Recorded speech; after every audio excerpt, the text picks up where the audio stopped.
El conocimiento, en definitiva, no es algo que nosotros vamos a encontrar en un lugar, sino es algo que nosotros tenemos que construir, es un camino que nosotros tenemos que trazar. Y la herramienta que les proponemos para poder trazar ese camino es la de interrogarnos, la de preguntarnos, para poder explicarnos entonces. Entonces fíjense que hay una cuestión importante, estamos todos en un aquí y ahora. En ese aquí ahora, este aquí ahora que define el momento en el que estamos, la circunstancia histórica en la que estamos, el lugar en el que estamos, el punto del tiempo en el que estamos, este presente en el que estamos, este presente que estamos compartiendo, a partir de la capacidad que tenemos de preguntarnos, nosotros podemos trascender este presente e ir un poco más allá. Podemos salir del lugar a donde estamos y poder tener una perspectiva mucho más amplia sobre el mundo. Un poco más amplia que las coordenadas que nos atan a cierto lugar y a cierto momento. Entonces, en este sentido, la capacidad de preguntarnos para poder construir conocimientos sobre la realidad, sobre partes de la realidad, sobre mundos posibles, etcétera, etcétera, no deja de ser otra cosa que un trazado, una apertura de nuevos horizontes, de horizontes que derivan de perspectivas más amplias, de perspectivas que nosotros hemos podido lograr preguntándonos, preguntando para poder intentar explicaciones, para poder encontrar respuestas que sean intentos de explicación de aquello que para nosotros se presenta como una problemática en el aquí y el ahora.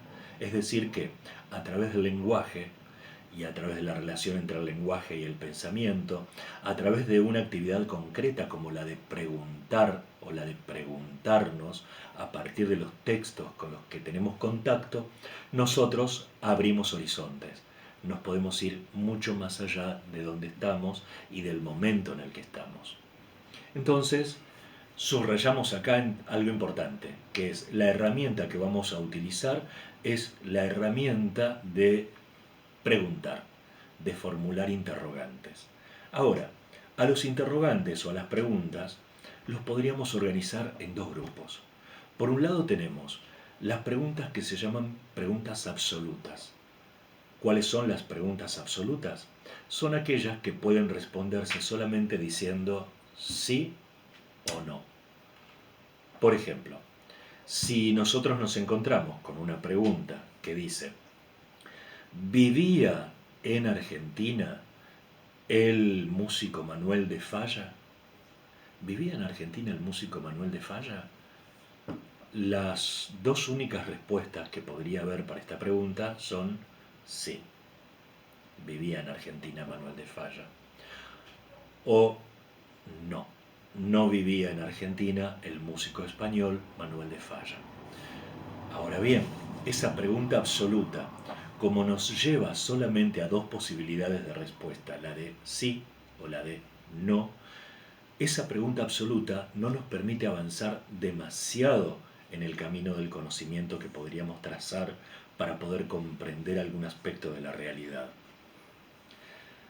Para eso necesitaríamos otro tipo de preguntas, no las preguntas absolutas. Las preguntas que necesitamos para poder avanzar en el conocimiento, para poder trazar el camino que nos pueda llevar al conocer o a un intento de explicación que nos permita conocer algo, son las preguntas que se llaman relativas. ¿Qué son las preguntas relativas? En principio, lingüísticamente las podemos identificar porque las preguntas relativas empiezan con pronombres enfáticos, con pronombres que son los pronombres que nos sirven para hacer preguntas. Los pronombres interrogativos se llaman enfáticos porque siempre llevan tilde. ¿Y cuáles son? ¿Quién? ¿Cuándo? ¿Dónde? ¿Cómo? ¿Por qué?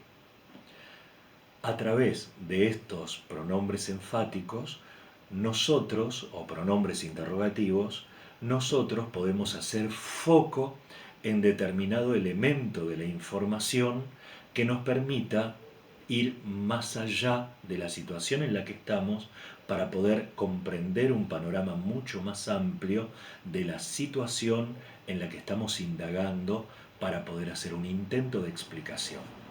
Entonces, podemos encontrar dos tipos de preguntas: preguntas absolutas, preguntas relativas. Preguntas absolutas no empiezan con pronombres enfáticos y se responden solamente con sí o no. Y no son las preguntas que a nosotros nos puedan servir para poder trazar el camino hacia el conocimiento.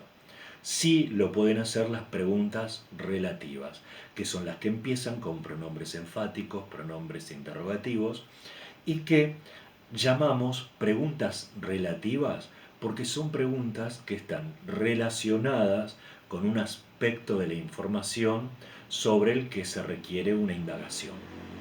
Por ejemplo, si nosotros preguntamos, ¿por qué vivió durante muchos años en Argentina el músico español Manuel de Falla? ¿Por qué? Ya estamos dando, por supuesto, todo el resto de la oración que está representada en esa pregunta.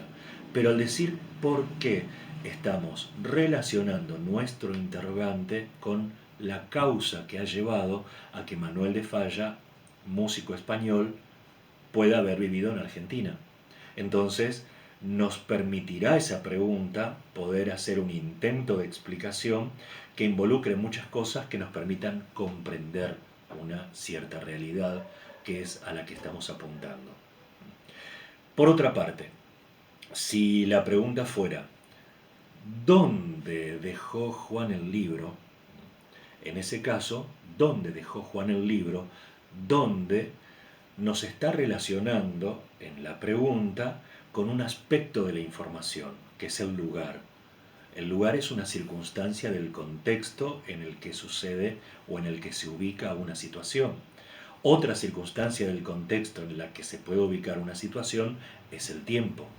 Cuando pregunto, por ejemplo, ¿cuándo dejó Juan el libro sobre la mesa?